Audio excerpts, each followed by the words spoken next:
Hey, welcome back to the Touch MBA podcast. I am your host, Darren. We tried something a little different this week. I invited a long-time listener. In fact, I've known him for 8 years now. His name is Beau Gresham, and Beau attended the NYU Stern School of Business Full-time MBA and graduated back in 2020. Before he got his MBA, Beau served in the military. And after his MBA, he moved into consulting, and now he is currently a director at Mastercard. Beau and I had a chat, and we said, let's just have a longer, more free-flowing conversation. Usually when I bring guests on, I want to get straight to the point. What are your best tips, right? And I think if you listen to this 90-minute conversation, you'll really get the essence of Beau's journey, the patterns and strategies that has helped Beau transition from one stage to the next and succeed along the way. I think this is one of those episodes that you really have to just let soak in. It'll give you a preview of what to expect, not only for those of you coming from the military, but in general, any, let's say, non-business profession pre-MBA, right? And how your journey might look if you're looking to transition to the more popular industries. In this case, it was consulting. I hope you really enjoy this conversation. Beau also does some admissions consulting for Avanti Prep on the side. So if you think he might be able to help you, I've left a link in the show notes where you can find Beau at Avanti Prep or on his LinkedIn page. Be sure to mention Beau and Touch MBA when you reach out. Okay, before we get into the show, I also just want to remind you that we offer free school selection help at touchmba.com. We ask for your profile, your goals, your target schools, and we just try to give you an outside expert look at how you might be evaluated, right? And which schools you might be competitive at, less competitive at, more competitive at. We also give you some suggestions on how you can improve your profile, some schools maybe you should consider as well. So you can find all of that at touchmba.com. Do check us out there. All right, guys, let's get straight to my chat with Beau Gresham. Here we go.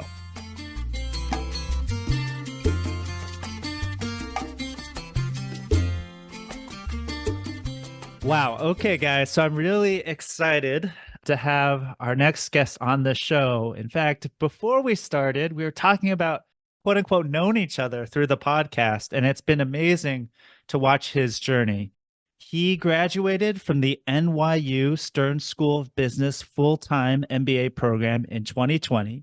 He's transitioned from being in the U.S. Army to being a consultant for Deloitte. He is currently the Director of Strategic Initiatives in Cybersecurity for Mastercard in New York City. He serves on the Stern Alumni Council. He's a part-time MBA admissions consultant for Avanti Prep. He's been doing it for 4 years. He's a Touch MBA listener and former fan, and now it's just so great to get this chance to talk to him about all his experiences. Welcome, Beau Gresham, to the Touch MBA podcast. It's great to have you here. Thanks, Darren. It's great to be here. I'm excited to talk and kind of share my experience, and thanks for that warm welcome. Absolutely. Let's go. So, Beau, could you please tell our listeners what you were doing before business school and why you even started thinking about getting an MBA?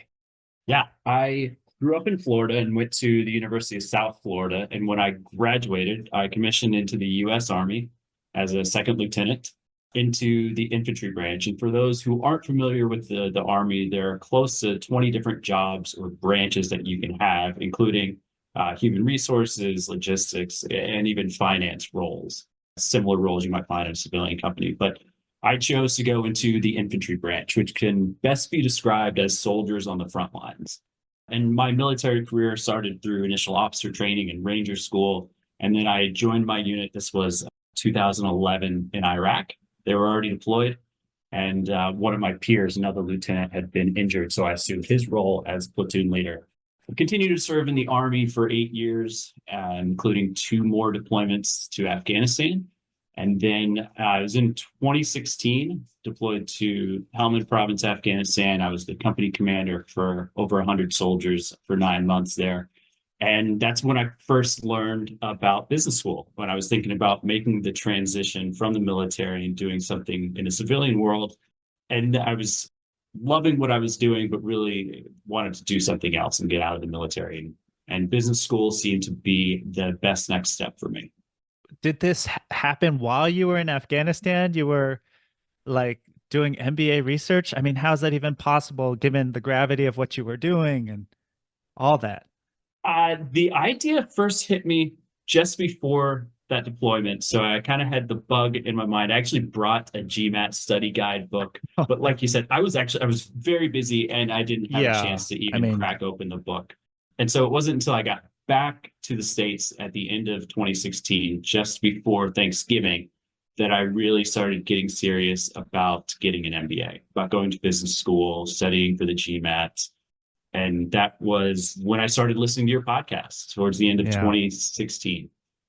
that's amazing. And so, how did you go about thinking of which schools to apply for, kind of thinking about a career after the Army? Like, how did you go about that whole process? I'm so glad you asked. It's because the Touch MBA was one of the best sources of information I found for school selection. And really, I started thinking and talking to some of my friends who had recently left the military and went to business school. Started thinking about what my post MBA career goals were. And I really honed in on consulting. So, with that in mind, I was working backwards to figure out what schools would be the best fit for military background to pivot, to make a huge pivot into consulting. And actually, interestingly, started with the idea that I wanted to go to a small school in a small city. And so like I had a top five list of schools. And then the more I learned about business school and what I wanted to get out of it, I pivoted from small school in a college town to a large school in a big city. And one of the reasons why, and I'm glad I did, because one of the reasons is that I had, before business school, I'd moved so many times. I think I counted 13 moves in 11 years Oh, and exhausted. Yeah, wow. exhausted with moving. So I knew that I wanted to find a city where I could call home for several years. And I'm so happy I'm in New York City, an NYU Stern alum, and I've been in New York for 6 years now. It's been great to have that stability that I found in a big city. Yeah. So, okay. So you were looking at big cities, but you were looking at East Coast primarily, or? Primarily East Coast and Midwest, New York, Chicago, Philadelphia. So, I mean, you know what Gotcha. schools are there. Yeah. Yep. Yep. And so, how did you kind of narrow down your first list of schools? I studied and took the GMAT and did pretty well. And that helped me identify which schools I felt were stretches, which ones I thought were targets, and which one I felt were safety. So I actually ended up applying to like three stretch schools, where I would say two targets and one safety school. So out of those six, interviewed at four and received offers from two, which I think are pretty good and probably pretty average numbers. So six applications, four interviews, and two offers. And actually, so I have a question there because I don't think I've explicitly talked about on the show, which is given that you went through that yourself and given that you've advised other applicants, how would you suggest stacking those applications? Right? Because I think most applicants will have two or three stretch schools, maybe two or three targets, and maybe one or two safeties, similar to you. I think that's a great balance. So when should they apply to those stretch schools, target schools, and safety schools? Because of my timing, I only applied to one school in round one, and the rest were in round two. And I think my advice on timing for applications is to apply as early as you can, as long as you're completely ready. Don't rush to failure. If you haven't got your best application together, it's okay to wait until round two. And I think it also depends on what your background is. I think most people coming from a non-traditional background don't may not know that they're going to go to business school or apply to business school until later. I think people who come from traditional backgrounds should typically apply in round one. Mm, yeah. But have you heard of this idea or that your applications get better the more you apply? Because I you don't know if they do, get better or worse. You might, okay, they might, can see both sides. And I think it's very dependent on the person and the application in the school. interesting. Why do you think they would get worse? I'm just curious. When I've seen it, and this may have happened to myself as well. After doing the first couple of applications, you feel like you can just copy and paste a lot of the content Ah, to new gotcha. applications. Gotcha. And my sense is that admissions committees will will also sense that it's a copy and paste and it's not a from scratch application. Got it. So it's kind of the idea is you have to bring the good energy and you have to bring the focus and energy of like those first few times you go through the interviews, the first few times you submit the essays, you need that Which focus is is kind of what I'm getting exhausting. from you, which is exhausting. And I think I saw or felt something similar when I was recruiting for consulting at Stern. It's like Mm-hmm. you hit a Mm-hmm. peak, and it's like an Olympic athlete. You want to peak at the right time. So I would say Interesting. like Yeah. maybe the first application or first two applications, you're getting a little bit better. The third and fourth one might actually be your peak. And then the fifth and sixth one, applicants might start to get a little lazy, try and cheat and copy and paste things. So I think that might be a good way to approach like putting your best or most challenging applications in the middle if you're applying to six schools. Yeah. That makes a lot of sense to me. That makes a lot of sense to me. And you mentioned that your GMAT prep was a bit different than most others GMAT prep. So could you tell me, yeah, what did you do and what would you recommend? I was late to the game in applying to business school and taking the GMAT. And most people recommend studying for the GMAT 1 to 2 days per 50 to 100 days. The goal is to hit at least 100 hours of studying for the GMAT. That seems to be a magic number to break the 700 threshold. I did the exact opposite. I took 2 weeks off from work while I was transitioning from the military, and I studied for 10 hours a day, hit the Hey. 100 hours, peaked, and took the GMAT and scored within the range of what I was targeting, and that was it. I called it a day. So don't do what I did. Don't don't take a longer approach, like you're training for a marathon, not training for a sprint. Yeah. But it seemed to have worked for you. It did work for me, but it's not recommended. Okay, I got you. Yeah, I've heard that 100-hour number for a long time, over a decade actually, since being in this space. And I wonder if the new GMAT Focus exam, because it is shorter, will require less time to prepare. I mean, I think that's the goal of what they're trying to do to make the whole GMAT process a little bit simpler and quicker, but we'll see. We'll see as things evolve with that new test.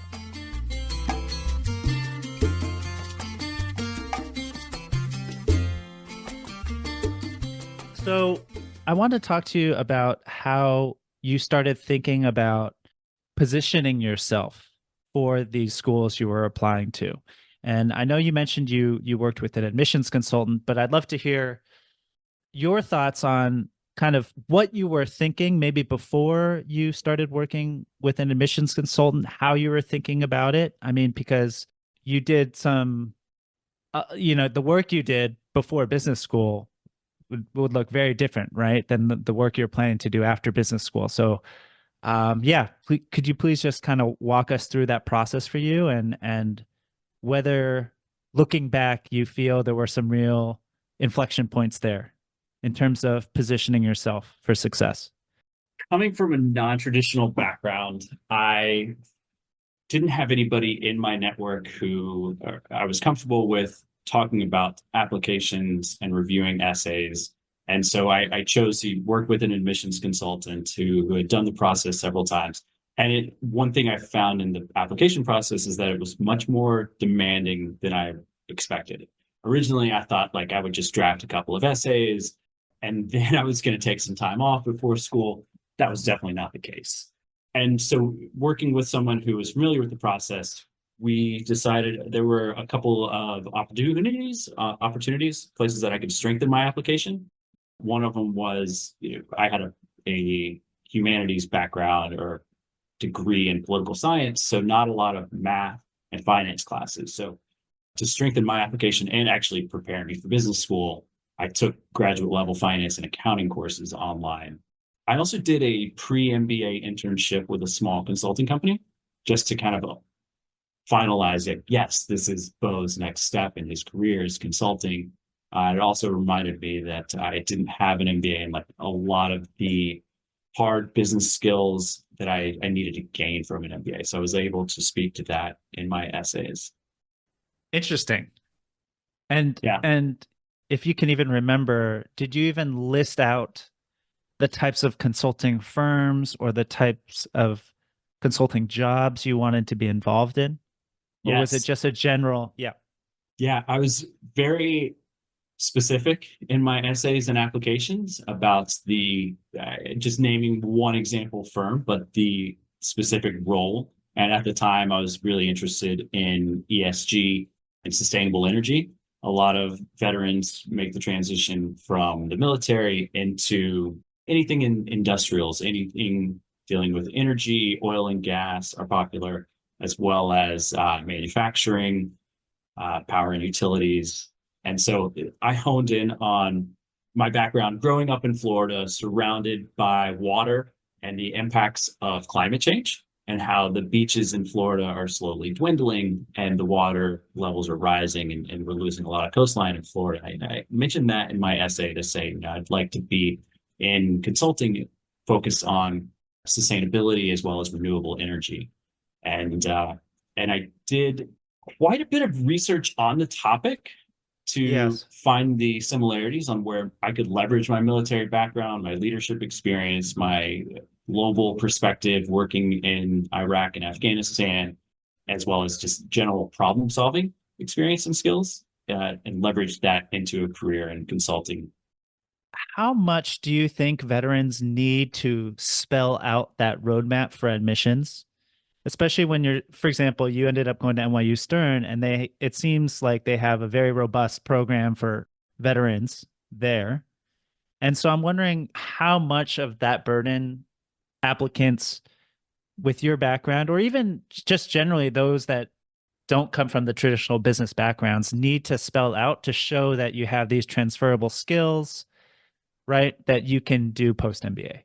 Yeah, that's a great question. I think that's one of the goals in essays is to highlight what skills are transferable and help and actually literally connect the dots on what experiences and skills you have that you can leverage in a future post MBA role, as well as identifying where your gaps are, which I think the whole essay and application was a very retrospective, like introspective process to say, I have A, B, and C skills. I have a global perspective working internationally. I have problem solving skills and leadership experience. But what I don't have is finance and accounting, marketing, and like a business strategy, which is those two, the things that I don't have combined with the things I do have will make me a great consultant post MBA.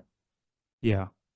I mean, so you mentioned you did that consulting internship, and I think that's very interesting, but how were you able to do that while you were applying? You see what I'm saying? Because did you do that consulting internship right before you started or started Stern? I did. Yeah, I did the summer before starting at Stern. I did a small consulting internship, and it's actually part of the military has a Hire Our Heroes program, hiring our heroes through the U.S. Chamber of Commerce that was Ah, sponsored through. Yeah, very cool. But that experience wasn't part of your application, or was it? it was.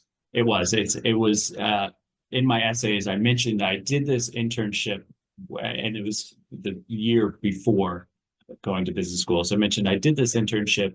I really enjoyed the work. It's challenging, but also realized that I don't have some of these MBA skills that I need. Mm. I think that's such a great tip. If applicants have a time to do something like that or do have an opportunity, and maybe it's not even a paid internship, right? But to just show that you have that track record, that can really go a long way. Show that you've tried it and done it, and you Yeah, you got your feet wet. this was an unpaid internship, and I was commuting. It was 4 days a week in Denver. I was commuting 2 hours each way, an hour driving, and then an You're hour kidding on the me. train. So I had a lot of time to listen to your podcast. Oh gosh, I'm sorry. I'm happy, but I'm sorry. Yeah. So I Yeah, mean, that was yeah, that combined with the Touch MBA podcast really like lit the fire under me and said, yes, I need to go to business school. This is no longer a want. This is a need because I found the job I want to do, the post MBA role in consulting, I see. but I need that MBA first.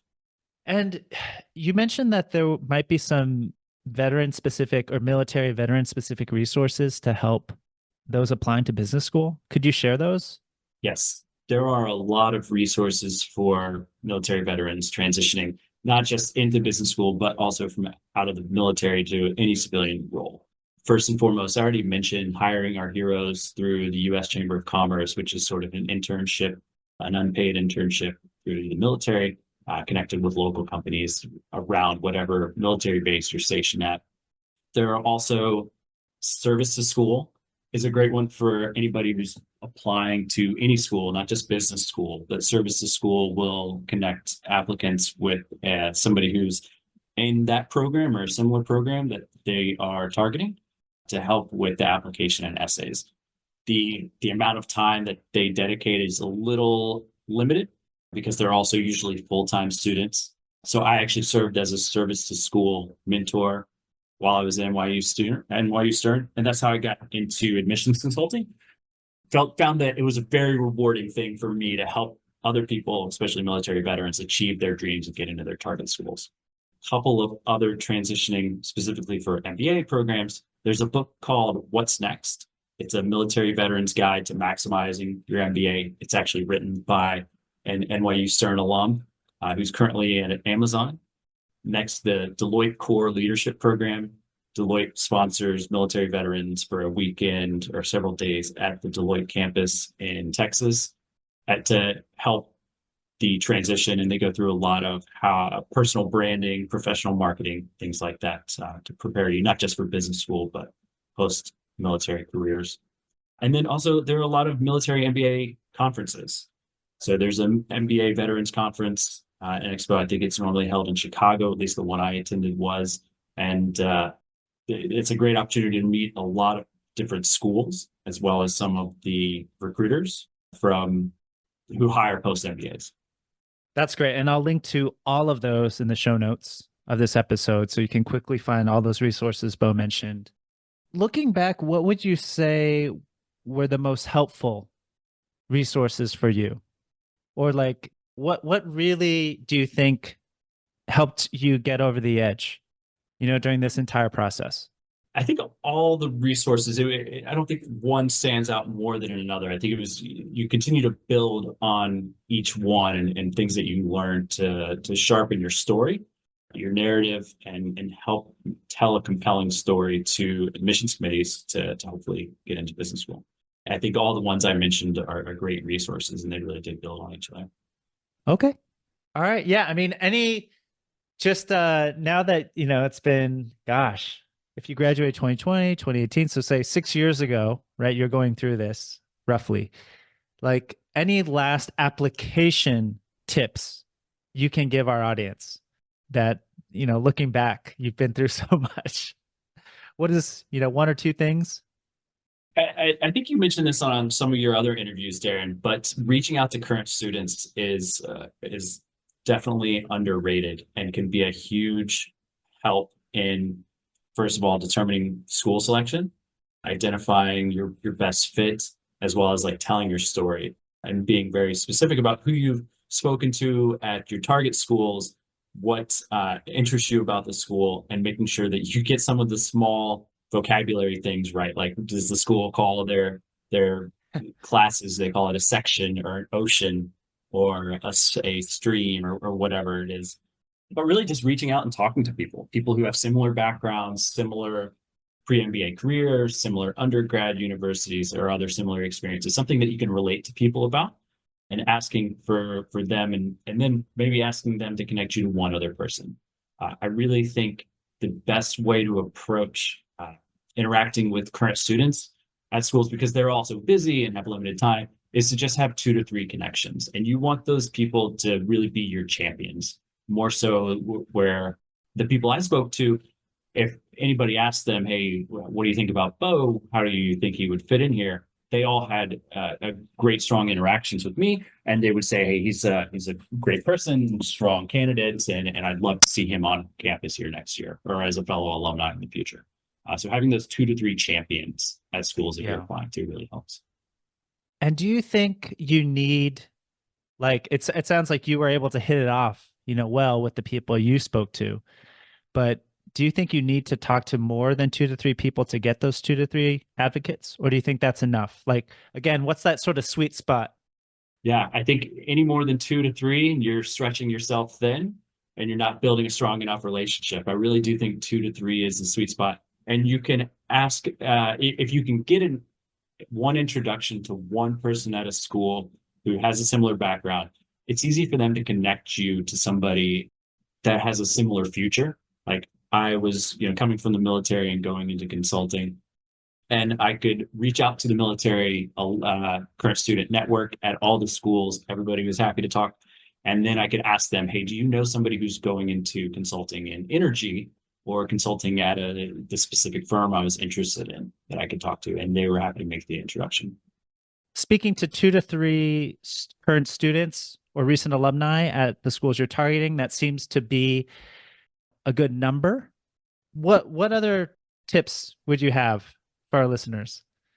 Yeah, I think it's really important to have 2 to 3 champions at your target schools where you're applying.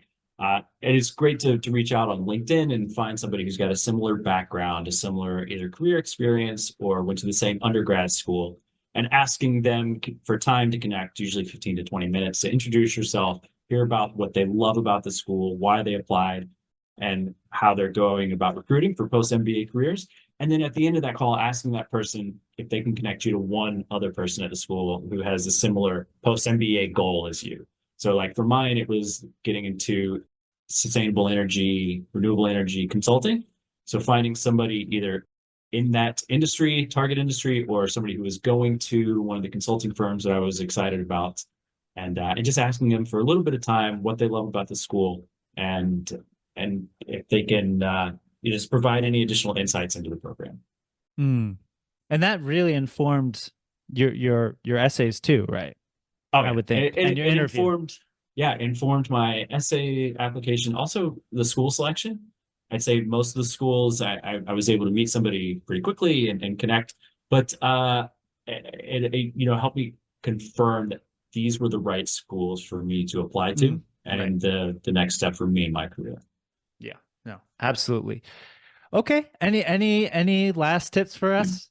Yeah, I think I have a couple other GMAT related things. I know with the change in the GMAT, these may change, but in my experience, when you're studying for the GMAT, again, don't cram it down in 2 weeks. Also, take plenty of practice exams so that you can identify where your weakest areas are in the test and then dedicate time to improving those. I struggled with some of the math components on the GMAT, and I spent one entire day looking at videos on YouTube, which is really helpful. And in addition, I think all the test prep books for the GMAT are excellent. There's not a bad one. But if you're struggling on a section, I think that they all teach sections slightly differently. So it could be really helpful to actually have 2 different versions of the guides from 2 different companies. And that'll help you kind of improve on some of your weak areas. And one final recommendation or word of advice for the GMAT is that you have to wait 15 days before you retake the GMAT. And I recommend people scheduling a retake before you even take the first test. Go ahead and schedule your second exam 15 days later. That takes a little bit of pressure off your first test, and you already have a date set for your next one. So I think you'll do a little bit better on the first one. You're a little more relaxed, and you already have it on the calendar for the next one, because those days fill up quickly too. I love that. Do you have to pay for that second one though? If you cancel it, if you do really well on the first exam, which is everybody's goal, if you do really well and you don't want to take it again, or you don't need to take it again, you can cancel, and there is a small cancellation fee. But it's everything is an investment into getting into business school and earning that post-MBA career. No, I love that. I think that's such a good idea, like such a good way to put yourself in a good space. Absolutely. Absolutely. To take that test. One last question on your goals that came up while you were talking about the GMAT was, did you feel as a military veteran that you had to sort of stand out as a military veteran from that applicant pool, whether through your goals or experiences? Does that make sense? Or did you feel you were different enough given, the range of experiences you had to apply? I mean, because I'm just thinking, right, 40% of Stern grads go into consulting. So that seems to be quite a common goal. And let's say, I don't know how many veterans there are at Stern, what percentage, but yeah, I don't know. Maybe any thoughts there? Or am I asking the wrong I question? no, I quite Darren, quite frankly, I needed to score well in the GMAT to make up for an average There you GPA go. from Yeah. from an average school, state school, nonetheless. So I did dedicate a lot of time and resources into the GMAT, but also to differentiate myself, like I mentioned earlier, was taking some of those pre-MBA courses so I could hit the ground running once I got to business school, once I got to Stern, and those are really just finance and accounting. I think that set myself apart. I think that also showed, regardless if I don't get into this business school, if I don't get into any business school, I'm still going to be taking the courses and learning the materials to achieve my career goals. I will say one of the schools I interviewed with asked the question in the interview, what if you don't get into any business school? And it was actually the first school I interviewed with, and it kind of shocked me. And I was like, what do you mean? What if I've got to get into business school there? Even if I drop down to a lower than safety school, I'm definitely going. This is definitely the next step for me. But it kind of made me think about what are other avenues that I could take to achieve this goal. And like, I don't think everybody needs to earn an MBA. It really depends on what your long-term or your future career goals are. Oh, that's such, yeah, and it shows your self-awareness as well, like knowing what your weaknesses were, getting those taken care of, as well as your Absolutely. initiative. So I think that's a great tip, and that's why I'm trying to highlight it. Actually, before we jump into your Stern experience, let's talk about who you think shouldn't go to business school, because I also have opinions about this as well. Who shouldn't go to business school? You said I business school is not for everyone, right? It's not. No. And not everyone needs to take 2 years off to go to business school. And it really, I like to work backwards. And so depending on if I could have gone into an MBB or Big Four consulting and straight from the military, I may have. But that's a harder or more challenging, maybe even impossible task to make that big pivot without the education. And so like maybe some people don't need an MBA to make that pivot though. So it just depends on like there would be no opportunity for me to get into investment banking from a military background without going to business school. That's one example. But I think it just depends on what your post MBA career goals are, right? Yeah, that's right. And working backwards and realizing that maybe the bridge to those goals could be an MBA, could be something else. I mean, I think it's a really important question for all applicants to answer. And it will also just kind of widen your thinking about how to reach your goals as well. So I always try to, been trying to push this message for a long time. So that's why I want to talk about it.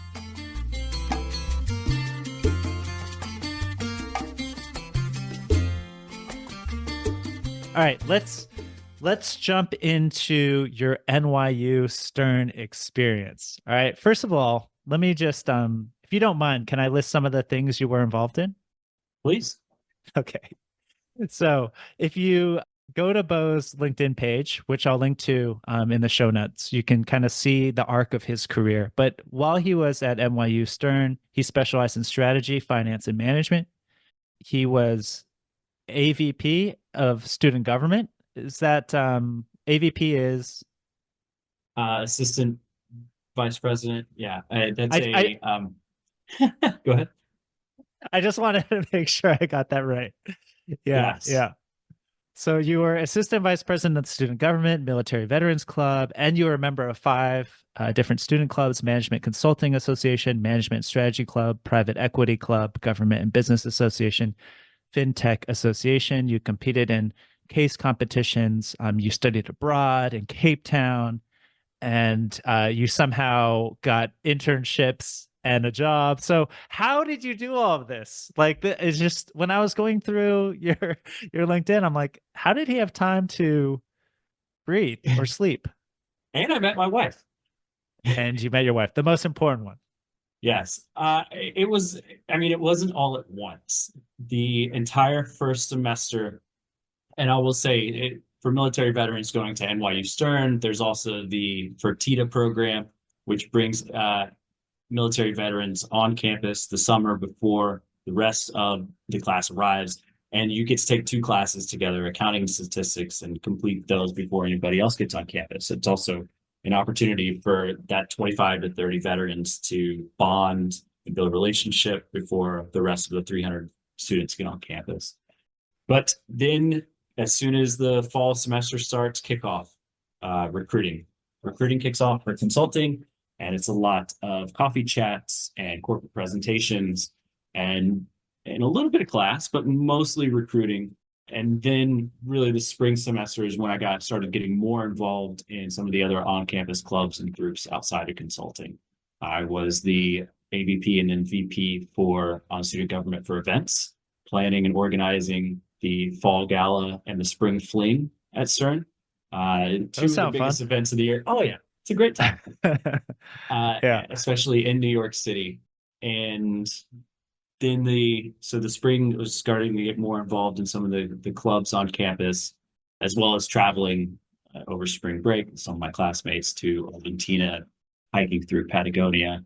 And then the second year, after the summer internship, and I'd secured my full-time offer to return to Deloitte, I had three priorities really. One was to give back to the MBA ones and help them prepare for recruiting and case interviews. I spent a lot of time, 50 plus hours. Did more mock case interviews than any other MBA 2 that year. I'm really proud of that. The second thing that I wanted to do was travel. It's something I didn't do a lot of while I was in the military for fun. So going to South Africa, Namibia, and then also participating in some of the soccer tournaments with the Stern soccer team. Specifically, we went to tournaments at Tuck, Yale, and at UT Austin. That was an amazing experience. Some of my best friends at Stern were from the soccer team. Nice. And then the third thing I had was a really personal goal, was to run a marathon. And I ran not the New York City Marathon, but the Brooklyn Marathon in the fall of 2019. Incredible.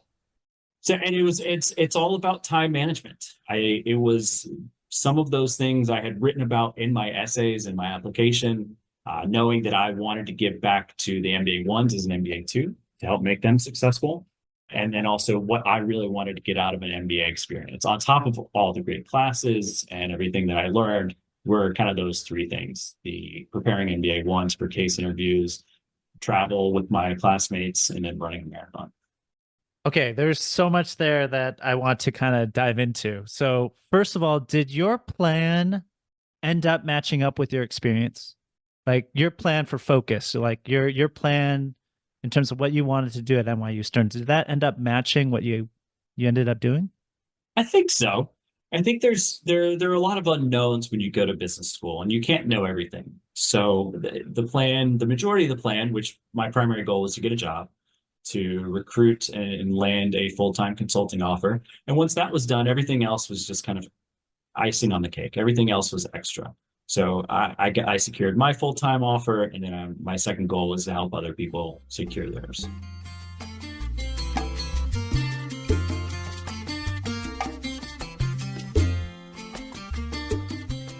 So let's talk about the first goal, about securing the offer, because you went through that really fast. So you got your summer internship was with Deloitte, and then you were able to get an offer that summer, right?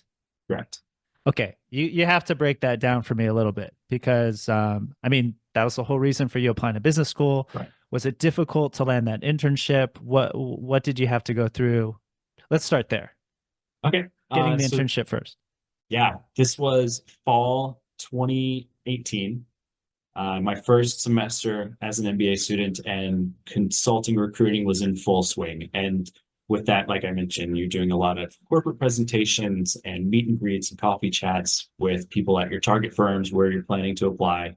You're also updating, revising your resume and writing cover letters.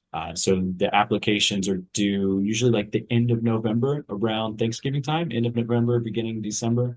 And then in the middle of December, you hear back on invites to interview. I had several invites to interview. And then once I knew which firms I was interviewing for, I reached back out to the people I connected with. And again, like I mentioned earlier, when you're applying to business school, your target school is having 2 to 3 champions at each school. I had 2 to 3 champions at each consulting firm, which is a lot of work and a lot of networking, but it's important to have and build those relationships. That way you gain a deeper understanding of what each firm is like, the similarities and differences across each. And then also, if you're trying to recruit for a different city, being based in New York, I recommend people, when you're in business school, recruiting for the firm or the location that you're in. It's just easier to network with people. I could easily go have a coffee chat or grab a drink with Stern alumni who are in the consulting firms I was applying to. And then that gets us to the end of the fall semester. I received a handful of invites to interview, and then really dedicating a ton of time to case interview prep. Yes. Okay. I think I did something like 35 or 40 cases. And I may have done too many cases. I think, again, that you want to hit the peak, hit your peak as soon as you're getting into the interviews, the beginning of January, where the consulting firms are coming on campus and interviewing you, the first round of interviews. And those went pretty well. And then after the first round interviews, I had several invites for second or final round interviews, which are usually at the consulting firm's office. So pretty cool opportunity to go sit in every consulting firm's office, meet some of the partners and principals there, and interview with them. I was fortunate to land 2 offers and accepted accepted to join Deloitte the summer of 2019 within their mergers and acquisitions group. So focus on M&A. And how did you end up in that space? A lot of people from Stern go into M&A. So the way that Deloitte does it, they're stretched with 5 or 6 different kind of practices, and they typically recruit at each school for different practices. So Okay. at Stern, they focus a lot on mergers and acquisitions. I know at Duke Fuqua, they hire a lot of people within the human capital practice. So they have different target schools for different practice areas. Interesting. Maybe it's 1 or 2 different areas. So a lot of people from Stern and a lot of people from the military in M&A. So it was, I had a strong network there already going into it. Got it. Okay. Sorry, I cut off your flow. So then you got those 2 offers, and then Accepted the offer to join Deloitte. And then the second semester, there's not a whole lot you can do to prepare for the consulting internship. I did do 1 case competition, and I think it's important to note that case competitions is something I didn't have a strong, I guess, understanding of what they were and how important they were going into business school in general. It's a great opportunity. We actually won a startup case competition with my small group, and it was just a great experience, and similar to some of the consulting work that I did, and then like framing problems and how to go about solving them, and then also presenting them. This case competition, we presented to the 2 owners and founders of a startup, as well as another panel of judges, and graded on our content, our frameworks, and really problem solving, as well as our presentation. So I think that's probably one of the best things you can do to prepare for a consulting internship is compete in as many case competitions as you can, as well as going to class, learning about finance, accounting, strategy, those key things that will play a huge role in a post-MBA career. Yeah. Okay. So you decide to do your internship with Deloitte in New York City. And how was that? Like, did you feel kind of fish out of water? Did you feel you had been pretty well prepared? Right. And then I just like to hear just generally like how that goes and how long those internships last and when they kind of decide to extend offers to interns and so forth. Yeah. If I remember correctly, it's been a couple years now. It's been almost 5 years, but it was a 10-week internship And the way that Deloitte does it, they take everybody who's interning the resumes and send it out in a PDF and let people who have projects going on pick and choose who they want to bring onto their team first. And then I was fortunate to land on a pre-deal M&A due diligence project. And when you ask about preparing for life and work as a consultant, there's not a lot you can do. There's a ton, it's mostly on the job training. And I learned very quickly everything I could about consulting the first couple of weeks. Also tried to do two things I think that set me up well while I was in the internship. One was keeping a log of things that I did every week, kind of my priorities for that current week, as well as goals for the next week on the project, as well as across the firm, and sending that to my manager so that he had a running list at the end of the internship of everything that Beau had done, all of my accomplishments, and that he could easily pick and choose, copy and paste some of those bullets into his recommendation, either to give me a full-time offer or not. So I'm trying to make it easy for him. Yeah, that's right. The other thing I did on top of kind of the recurring email was trying to carve out something within the project that I could own. There, like I said, we were doing a pre-deal due diligence project, and one of the huge components of that is the competitive landscape.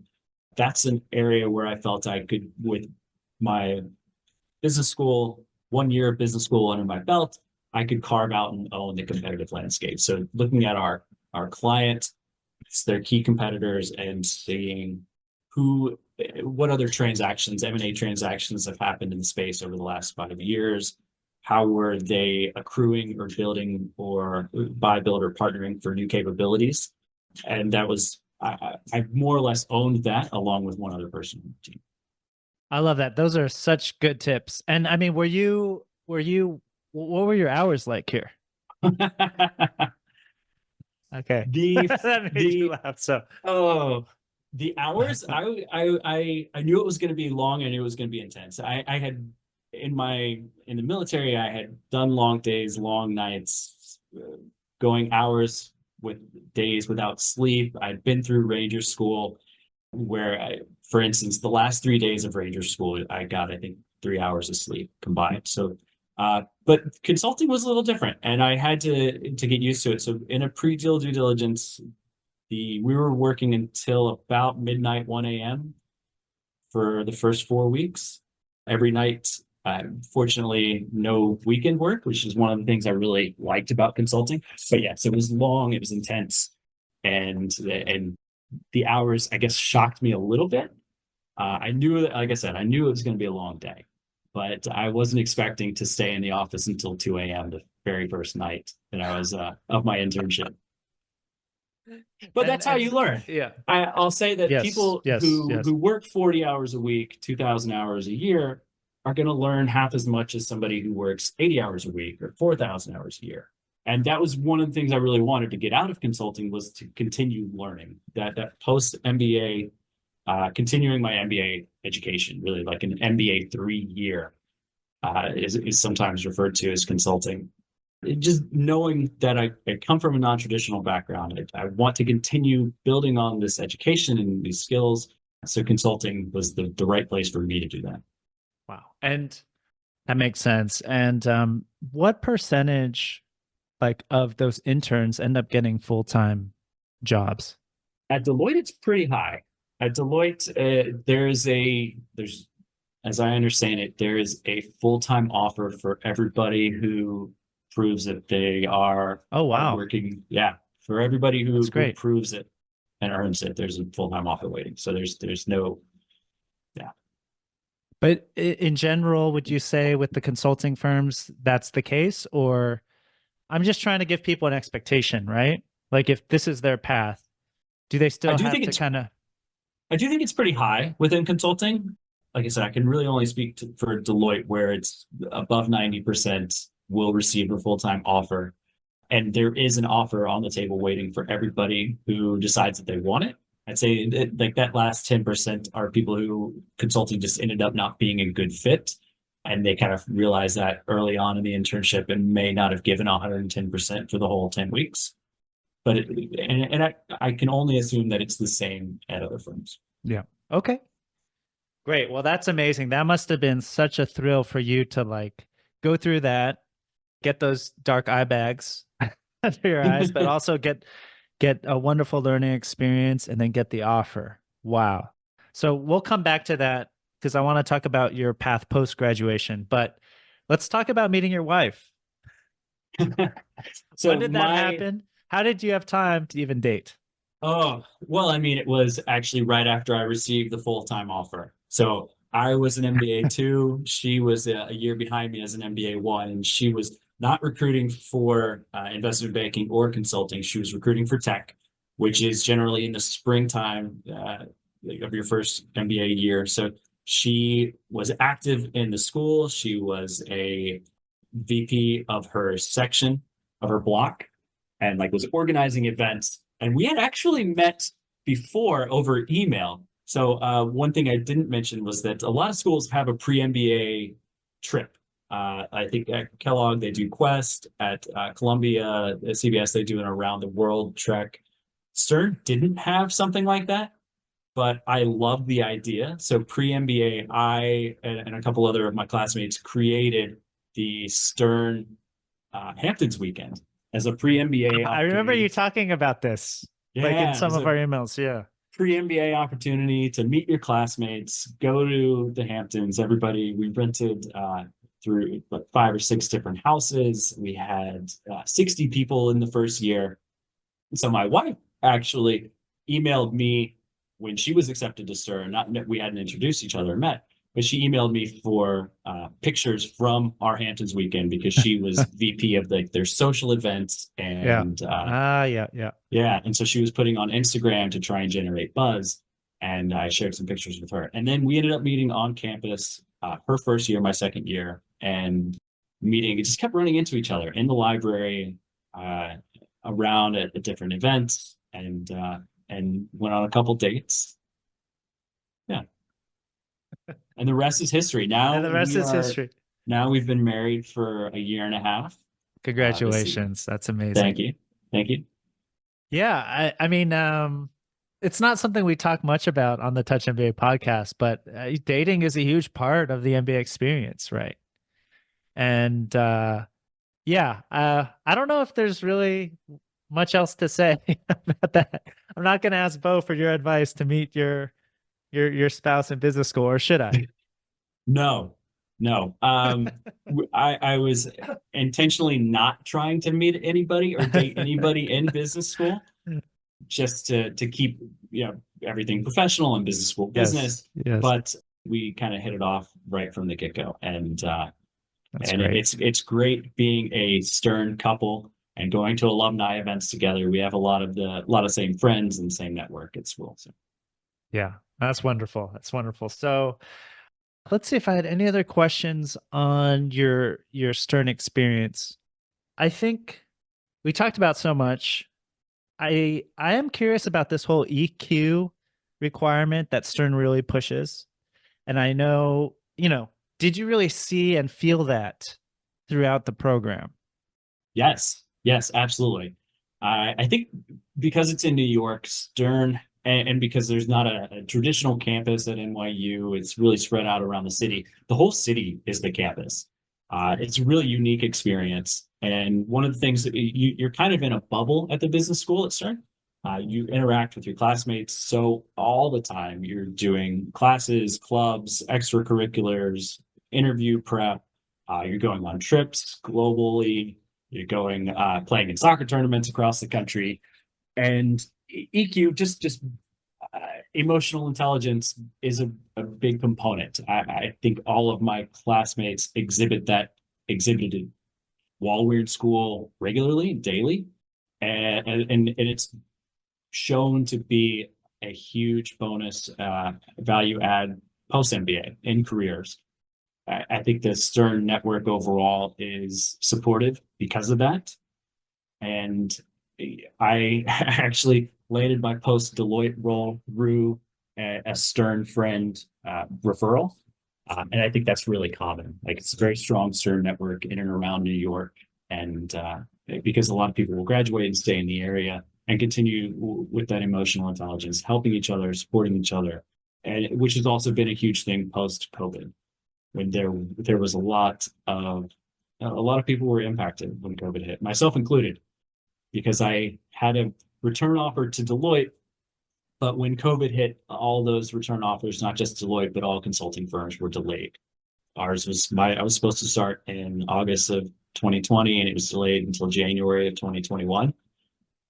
And so that was a tough time for a lot of people. I know a lot of people in the class ahead of me were laid off, and a lot of people in the class behind me, my wife included, were challenged at securing internships for the summer of 2020. But the Stern network and that emotional intelligence played a huge component in getting through that time. It helped me land a role at Amazon while I was waiting to go to Deloitte. Also helped me get into, like I said, my current role at Mastercard. But the whole Stern community really united around that time and displayed that emotional intelligence. Do you feel, I mean, this is actually a question I have about Stern. As you said, the city is the campus. I love that quote. But I could see how that could be so much fun. Having lived in New York City myself and experienced that, I could also see how it might splinter, like possibly splinter the group, right? Because there's so much to do in a city, and people are just doing their own thing. I know NYU Stern has two different other types of MBAs, right? The entrepreneurship MBA, the luxury MBA, and a lot of part-time students and a lot of different programs. And I'm just wondering, like, my first question is, did you find it difficult to deal with that? Or do you feel like the community just naturally kind of comes together? Because there's so much to do. There's so many specializations. There's so many clubs. And then all of that is within New York City. There is a lot to do. Business school is a busy time. I think you naturally gravitate towards your friend group and people who share common interests. Like I've already mentioned, the soccer team and soccer tournaments, people who like to travel. We also did a ski trip, my MBA 2 year, to Breckenridge.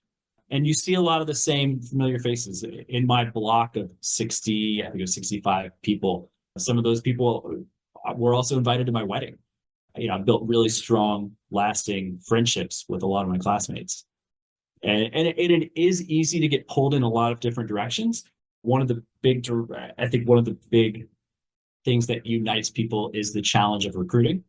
So I know I was recruiting for consulting, and I'm still friends with a lot of the people that I recruited with, because we'd see each other at all the same corporate presentations.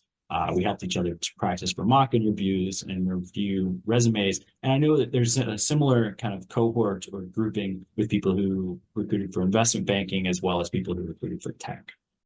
No, I mean, and I'm just getting a much better picture myself of like how you were able to do this and who you naturally drifted towards and how the whole business school process works, right?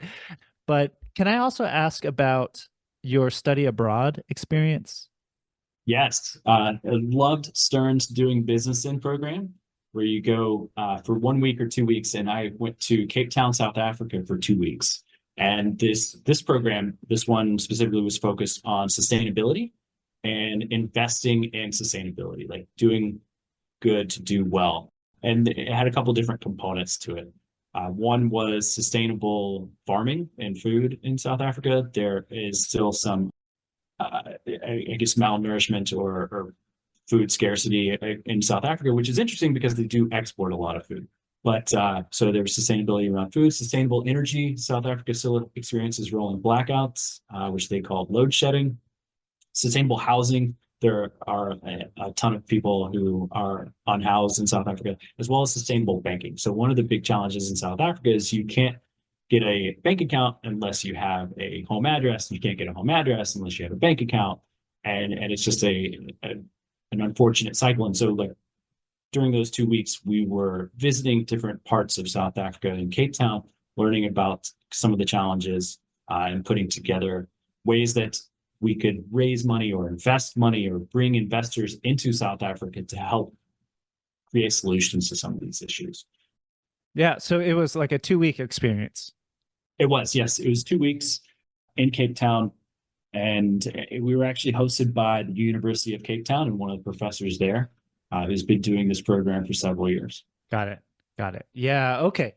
And do you feel like a lot of your classmates actually ended up like spending a semester abroad, or was that quite a rare thing? I think the semester abroad during business school is pretty rare. It's one of the things I wish I had done during undergrad. I had not many friends that actually did a semester abroad. Once you're in New York, it's hard to leave. Yeah, Uh, I could see that. Got it.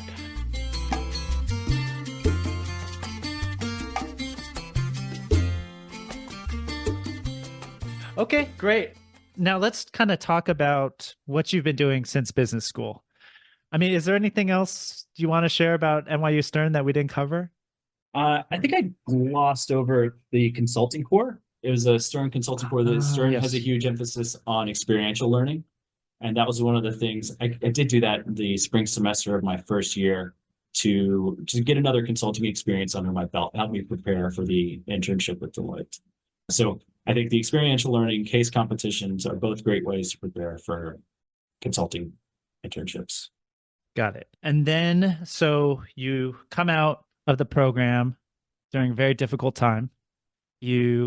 So you were working remotely for Amazon, is that right? Before you jumped back into working for Deloitte? So interesting thing with Amazon, I was actually in person. So I kind What? of leaned, Wow. yeah, I leaned on my military operations experience and took a role as a fulfillment center manager. I was actually leading an Amazon Fresh delivery Oh my center in goodness. Midtown Manhattan. This is on the corner of 35th Street and Fifth Avenue across the Oh street yeah. from the Empire State Building. And you would never know it's there. It's in the basement of the Amazon building, 3 floors in the basement. I had 400 employees doing 24-hour, 7-day-a-week operations, delivering food across Manhattan. It was uh, a crucial thing to have during COVID when some people are afraid or unable to leave their home. And so like delivering food to their home, just like a grocery store would. So it was an interesting operation, which looks kind of like a grocery store in the basement, but also kind of like a warehouse and people picking items from shelves and packing them into bags. And then again, like I said, delivering to everybody in Manhattan. Wow. I mean, A that unique was, experience. yeah. And that was during like this 2020, right? So this was when things were really hitting. We're in the Yes, middle of this it. I started in July of 2020 working at the Amazon Fresh in Manhattan and worked there until December. So 6 months delivering Oof. food. And like I actually physically did deliver 2 turkeys on Thanksgiving, which was fun. Get out of the warehouse for a little bit. Uh, And then, okay, so let's shift then. When you started working for Deloitte again, were you going to the office then, or was that remote work? How did that work out their first year? Great question. January 2021 is when I finally rejoined Deloitte, secured that full-time offer. Like we mentioned earlier, I went and joined it was actually a post-M&A transformation or restructuring project. And that was all virtual. For the first 6 months, I was working with a tech client kind of outside of where as I mentioned, I wanted to focus on energy and industrials. I started working on a technology client and it was all virtual for 6 months. I never met my team. I never traveled to the office. But again, a great learning experience, long hours in my apartment in New York City. And I could actually order Amazon Fresh to have groceries delivered because I was really familiar with the service at that point.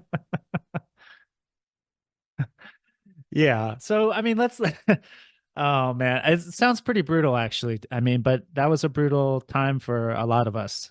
But I mean, just kind of looking back at your 3 years with Deloitte, like, what was the experience like? How did it meet your expectations? What were things that you didn't expect? I'm sure our listeners would love to hear, your thoughts. Yeah, and in my experience at Deloitte, I describe it very much as a choose your own adventure, especially within mergers and acquisitions. So when you think about an acquisition, there's generally 3 very large phases, but there's the pre-acquisition, the due diligence phase, then there's the during acquisition or the integration and divestiture, actually either putting 2 companies together or taking them apart, and then finally longer term, there's a restructuring or transformation phase. And you can, especially in your first couple of years at Deloitte, you can work across all three of those phases: pre-deal, post-deal, or restructuring. And I did that. I was very intentional about my career. So in my very first project for the first 6 months, I worked in a post-deal restructuring. They had made several acquisitions and were now trying to combine them and more of a commercial and go-to-market.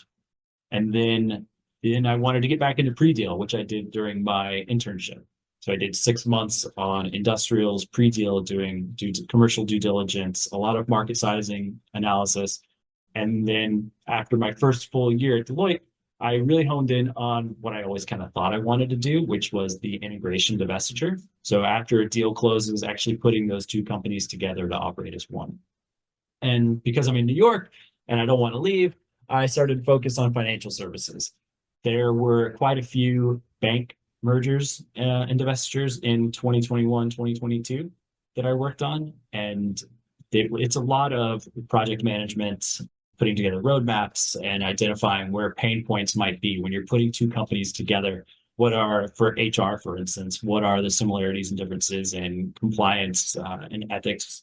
Where's their overlap? Where are there opportunities to improve or to adopt either the parent company's ethics and compliance notes, or in the case of one of the integrations I worked on, it was a merger of equals, two very small companies, and going through, again, like HR and logistics, how do we put these two companies together so that they can operate as one? There's also some branding and marketing components tied in there, really leveraging a lot of, I guess, drawing some insights from a lot of different courses that I took at Stern and putting it all together. And I loved a lot of the projects I worked on. Great teams, great people at Deloitte. And it was really towards, I guess, the end of my second year. So after a year and a half, I was promoted from senior consultant to manager. Still loving what I was doing. I was now, leading one analyst and a senior consultant on a project, and adding a ton of value. Still long hours, still learning a lot. There's always a lot to learn. And then starting to work on more project proposals, trying to win new work and lead new deals and projects. And then I started to think, what is life after consulting? And I'm sure we can get there. But any other questions on Deloitte? No, I think it's actually very illuminating to just hear you talk through what you just did. But I guess my question is, how much of it is really you choosing your own adventure within Deloitte as opposed to being assigned things? Like, how does that work? I may have been really fortunate for my timing because there were quite a few projects, and it was Deloitte did a lot of layoffs in 2020, as did every company with the uncertainties of COVID. And so really early 2021, there were a lot of projects. The work was picking back up and not enough people to staff all of them. So I was lucky. I had my pick of projects. And it's also important so after that, it was really about networking too. It's trying to stay close to the people who work on projects that you're interested in, and like building that relationship. And at some point doing proposals with those people, helping them on internal firm initiatives, what some people would say, doing free work. So but these are more senior people you're talking about, right? Or yes. Is it just everyone? Okay. Yeah. Yeah. More senior people. So working with partners and senior managers that I liked, that did interesting work that I was excited about and wanted to do. So doing some free work for them, supporting them on existing projects, proposals, and initiatives so that I could then get staffed on their projects in the future. That makes sense. And so could you kind of just quickly break down the hierarchy of, like, once you join a firm like Deloitte, like there's you ended up as a manager, right? But could you kind of walk us through the levels there a little bit? Yeah. After somebody who's coming into consulting at Deloitte, and all the terminology varies slightly across firms, but at Deloitte, somebody coming in from undergrad is an analyst, a business analyst, and then they'll get promoted to consultant. And then somebody coming from an MBA program, post-MBA, will start as a senior consultant and then get promoted to manager. If I had stayed for a couple more years, then I would be promoted to senior manager. And then after that is principal or partner. So at a big four firm, partners have to have a CPA designation. And so principals are essentially peers with partners without CPAs at a big four firm. Got it. So, And it's usually like you started thinking about your next steps maybe 2, 3 years right in. Is that when you found most of your peers were also thinking about potentially leaving consulting and doing other things? Or would you I think say it varies? some people it definitely varies. Some people stayed in consulting post MBA for shorter. Some people stayed for 6 to 12 months, decided this isn't for me long term, and had a great exit opportunity come up. Generally, I think people stay for a minimum of 3 years, so they get promoted to the next level above senior consultant, which at Deloitte is manager, and then start looking for exit opportunities. That's what I did, and I think a lot of my peers did the same. And either that or deciding that they're going to stay in for the next level. It's pretty, I guess, I don't know if it's standard, but it's normal for people to leave after receiving a promotion, especially within consulting, because you can add that to your resume. You can show a potential future employer that you have met the expectations, exceeded them, and achieved and earned that promotion, and then transfer in at a higher level to a future role. Yes, at a higher level, and then the future role would probably likely be higher salary as well. That's the goal. Yeah, that's the goal. That's the goal. So, I mean, before we get into your current role, would you say now that you did what you set out to do, right? So many years ago. It Um, was, and what? and I mean the when COVID hit, I thought that I had put all this work and effort into landing this role at Deloitte. I had done the recruiting, I'd done the corporate presentations, I did the case interviews, I crushed the case interviews, I crushed the internship, I received the full-time offer. And then when COVID hit, I felt like that was all going to be potentially taken away. That was pretty devastating, like April, May 2020, as I know a lot of people were. That hit. That was a tough time, trying times, as we all have been through. And then now reflecting, I think having that Amazon experience reiterated kind of why I personally left the military, was to pivot away from operations into something a little bit more strategic. I did enjoy the job at Amazon. It was a unique experience running a fulfillment center, not one that everybody gets to have, but it was in some ways quite similar to what I did in the military, leading a large group of people, doing 24/7 hour operations. I mean, it's definitely not the same as being deployed to Afghanistan, but there were some similarities in kind of the leadership aspect, continuous improvement. Amazon does a great job at that. But again, I went to business school to be more strategic and pivot out of operations. So I was so excited to rejoin Deloitte. I loved my 3 years there. I learned so much. As I mentioned, you learn twice as much when you work 80 hours a week than somebody who works 40 hours a week. And then it was time, I felt, just for me professionally and personally, to pivot away from consulting, go find the next challenge, the next opportunity. And okay, let's talk about that. So, how did you end up where you are now with Mastercard? It was definitely not overnight. Based on my experience at Deloitte, working with companies across financial services and investment management, as well as banking and capital markets, I also worked on some payments projects with leaders in the payment space, and that seemed like the best fit for me. That was where I was most excited. I also worked on insurance projects, which was not really, I wasn't as excited about insurance, but very excited about payments. So I doubled down on my networking with my friends, fellow Sternies, colleagues, classmates, people I knew in and around New York at companies and leaders in the payment space. I updated my resume and continued to reach out. And it was probably about 6 to 8 months before I started to see some of the fruits of that, and the right roles started coming available. So it was definitely not overnight. And after several referrals to Mastercard, finally landed one interview for one role and converted that into an offer. I'm currently a director of strategic initiatives within Mastercard cyber and intelligence, or cybersecurity space. Most people know and recognize Mastercard for the credit cards. That's the most recognizable product. And the way I describe my job is, when you use your card, I'm helping keep it safe and you safe from fraud and identity theft. Huge problem. Huge problem. So, yeah, could you just so our listeners Yep. know, give us like an idea of one or two exciting projects you're working on at a higher level? Obviously, you can't share all the details, but just to give us an idea. Absolutely. And I think that product management can be a really great place for people to or career after consulting.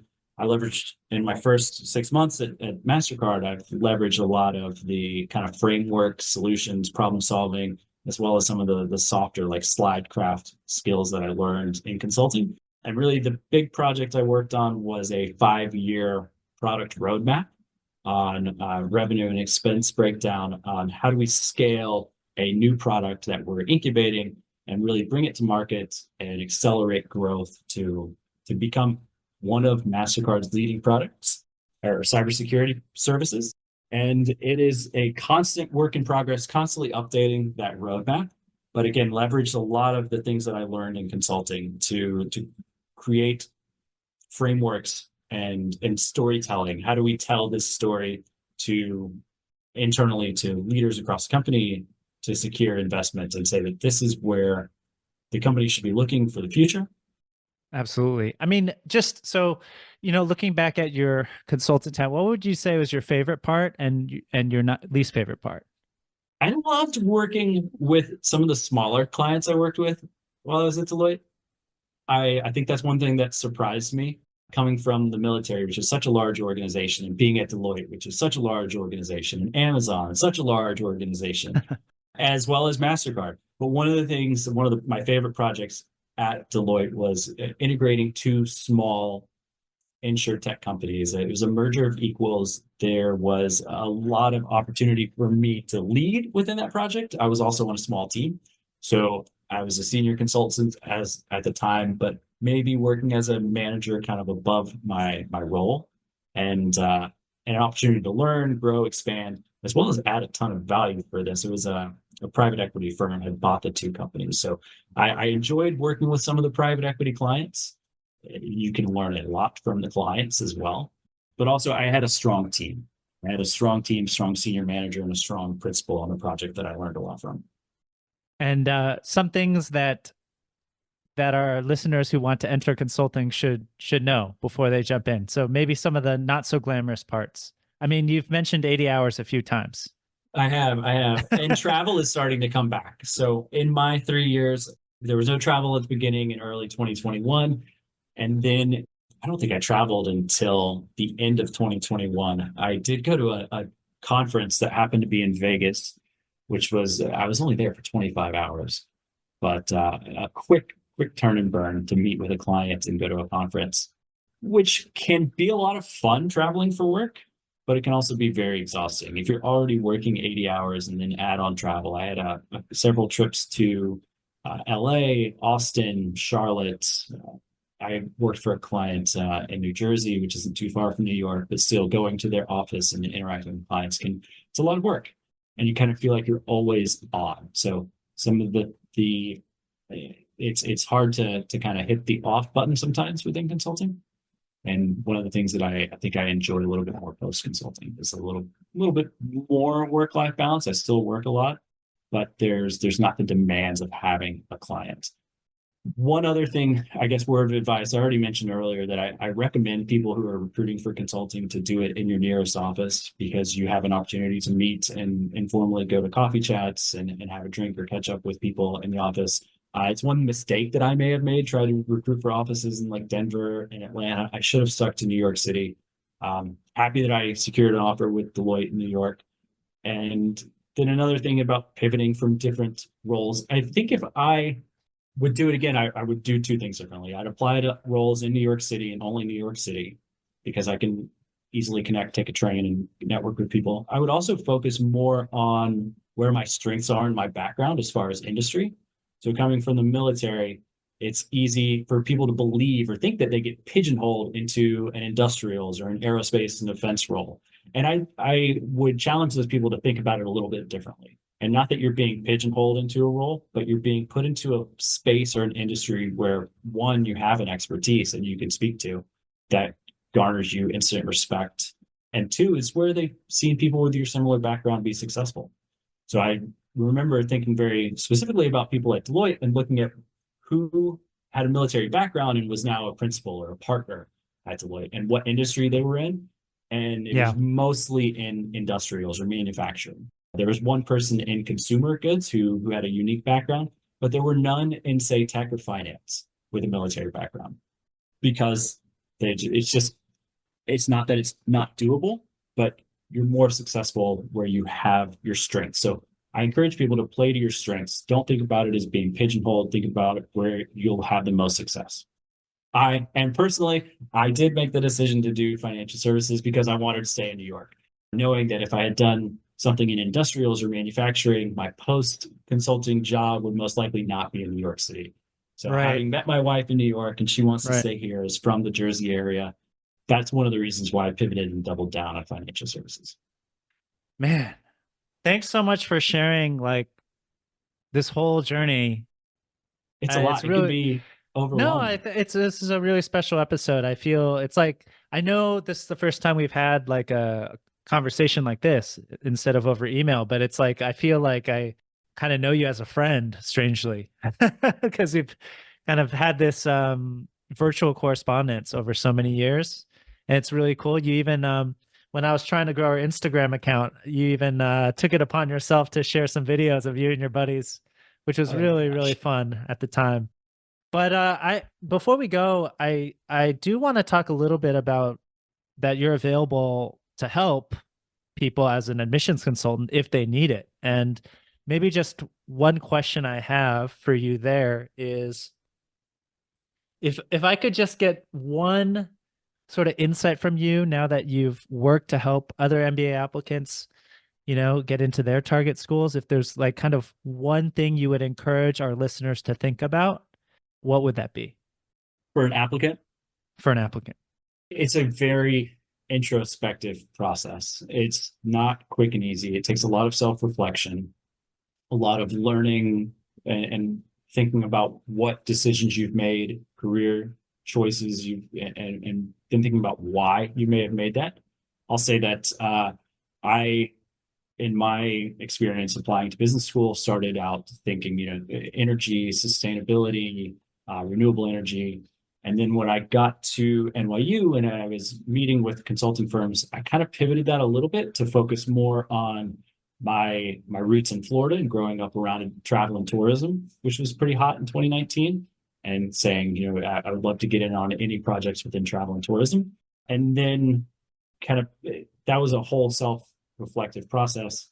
But then realizing that I've always been interested in financial services and want to stay in New York. That's kind of one of my driving factors to stay in the industry. So knowing what makes you tick, why you want to do things, and being very clear. It's a definitely a process. Does not happen overnight, and it will change. And then it's relaying that story to admissions through your essays. It's like why you've made those decisions, why I wanted to go in the military, service to my country, as well as like the leadership opportunities, some of the impacts I had on the Iraqi military when I was there training them, as well as like the local communities I interacted with in Afghanistan, and how that kind of shaped my perception of not only that country and that those people in the region, but also kind of my outlook and driving on other factors, other things that are important to me and that I want to do, and that everything that's led me to this point today, right? Hmm. To me, it sounds. Thanks for sharing that. And to me, it sounds like I've noticed a pattern through our conversation of how that clarity comes from a lot of conversations that you had, that you put in the work to have, right? As you said, landing your current job with Mastercard, the fruits of that labor were planted 6, 8 months ago before you got the job, right? And the same could be said about your conversations with people before you applied to NYU Stern, your conversations with consultants before you applied to Deloitte, right? On and on and on. And so I think that's a really key point, like knowing, getting that clarity internally, like reflecting on your experience, but also honing that clarity through various conversations to shape the narrative that is really true to you.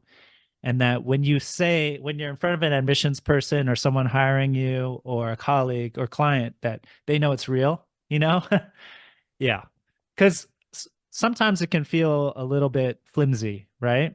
But if it's really who you are, I think most people can really feel it. And when you have the conversation, if it's a topic you're excited about, you instantly get louder, you speak Yes. faster, you get Yes. animated. So like me talking about Florida and travel and tourism, like I can be specific. I can talk about Disney and Universal and the beaches and flying into Orlando International Airport or Tampa or Miami and Jacksonville, because I've been to all those airports and you can hear it in my voice now. Like travel and tourism is something I've always kind of been surrounded by and excited about. I do like traveling and being a tourist. Just got back from a trip to Curacao, which is an Beautiful. amazing place. Highly recommend. But it's finding those things, whether it's career or not, and like the things that you are excited about, the things that That's right. you enjoy talking about, that you want to find people who can relate to you. So I think in any school or company that you're interested in and you start networking, it's finding somebody who has similar interests, who's also excited and wants to talk about these things. Yeah, and it's a clear energy transfer. Like when you talk about soccer, like I could just see how your face lights up. Like right now, you our listeners can't see your face, but it's just like instant smile and energy. And I think it's kind of going back to those places and trying to find that in your professional life. So Beau, thank you so much for sharing your story. Again, all the links to the various resources you mentioned, as well as how you guys can get into contact with Beau or even work with him at his consulting firm, will be in the show notes. So do check those out. Beau, thank you so much for being a part of the Touch MBA family, if you will, over Darren, all thank you these so years. So much. appreciate it. Yeah, Darren, thank you so much. This has been a long time coming. We should have, but Yeah. now I'm glad that we have so many years, like 7+ years of things to reflect on and experiences to share.